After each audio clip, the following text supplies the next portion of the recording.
আবাস যোজনার টাকা ফেরতের দাবিতে ব্যাপক উত্তেজনা ইসলামপুর ব্লকের কমলাগাঁও সুজালি গ্রামে।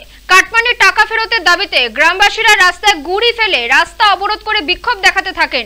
পরিস্থিতি সামাল দিতে পুলিশকে লাঠি উঁচিয়ে তেড়ে যেতে হয়। সূত্রের খবর, তৃণমূল কংগ্রেস গ্রাম পঞ্চায়েতের প্রধান নুরি বেগম আবাস যোজনার সুবিধা পাইয়ে দেওয়ার জন্য উপভোক্তাদের থেকে 10,500 টাকা কাটমানি নিয়েছিলেন বলে অভিযোগ।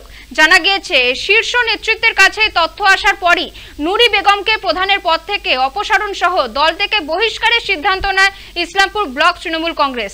এই পরিস্থিতিতে নুরি বেগম প্রধানের পদ বাঁচাতে মঙ্গলবার পঞ্চায়েত অফিসে বসে 151 জন উপভোক্তাকে কাটমানির 10,500 টাকা ফেরত দিয়েছেন বলে জানা গিয়েছে। এদিন পঞ্চায়েত অফিসে প্রচুর পুলিশ মোতায়েন করা হয়েছিল। তবে বাকিরা টাকা ফেরত না পাওয়া এলাকায় চরম উত্তেজনা সৃষ্টি হয়। 151 জনকে কাটমানির টাকা ফেরত দিয়ে নুরি বেগমকে পুলিশ পঞ্চায়েত অফিস থেকে বের করতে গেলে গ্রামবাসীরা তার পথ আটকে দেয়। পুলিশ কোনো ক্রমে তাকে গাড়িতে তুলতে পারলেও ক্ষুব্ধ জনতা গাড়ি ঘিরে বিক্ষোভ দেখাতে থাকেন। পুলিশকে উত্তেজিত জনতাকে হঠাতে হিমশিম খেতে হয় কার্যত। এরপর পুলিশ গাড়ি বের করে নিলে তার পিছু নেয় গ্রামবাসীরা। বেশ কিছু উপভোক্তা টাকা ফেরত না পেয়ে রাস্তায় গুড়ি ফেলে পথ অবরোধ শুরু করেন।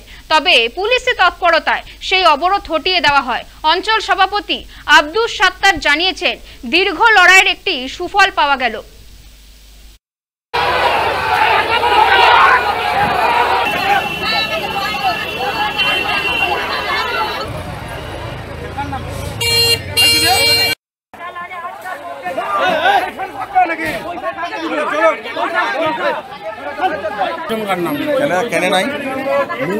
নুরি বেগম টাকা নিয়েছে, ওই দালালগুলোকে ছেড়ে দিয়ে যে 10,500 টাকা ঘরে যে তোমার ঘর হয়ে যাবে 15 দিনের ভিতরে।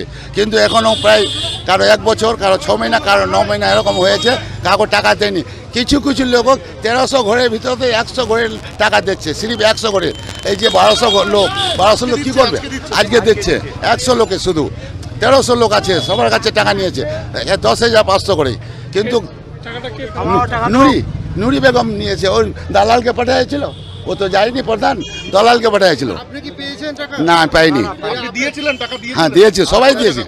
10,500, 10,500। আমরা ওকে ছাড়বো না, অফিসে এসেছে টাকা তো, তারপরে যাক এখান থেকে। কি হবে? 2 বছর হলো, এইগুলা করে কি হলো? 1,20,000 আমরা বাবুল পাগলাকে সুদ দিলাম। 22,000 টাকার দিচ্ছে 10,000। মানে ওই 10,500 টাকা আপনি সুদ নিয়ে দিয়েছিলেন? হ্যাঁ, 22,000 টাকা নিয়ে আসছিলাম। কিসের জন্য দিয়েছিলেন? ইন্দিরা আবাস ঘরের জন্য দিচ্ছিলাম। প্রধানকে দিচ্ছি। আজকে কে টাকা রিটার্ন করলো?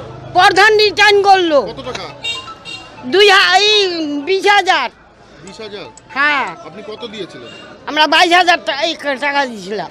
আজকে একটা সফলতা হলো যে আমাদের যে নির্দলের প্রধান ছিল, সে তোলাবাজি যেটা করেছিল সেটা আজকে একটা রিফান্ড করলো।